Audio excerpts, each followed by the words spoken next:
So ayan mga karakmek, hindi ko lang na-videohan yung ating ginawa na temporary muna ito. Dahil ako'y bibili ng magandang klase na bus bar.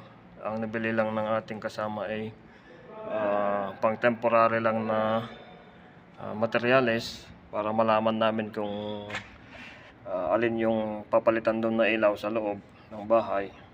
So ganyan lang muna ang ating ginawa. So bibili tayo ngayon ng bus bar para gagawan natin ng magandang solusyon ito. Hindi yung ganyan dahil rejectin tayo ng electrical diyan. Yan. So ulitin ko, ito ay temporary lang muna. Papalitan natin ng bus bar yan.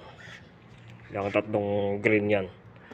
Temporary lang para malaman natin kung saan yung mga papalitan na ilaw dahil brown out sa loob ng bahay. Yeah guys, thank you for watching mga ka-electrical.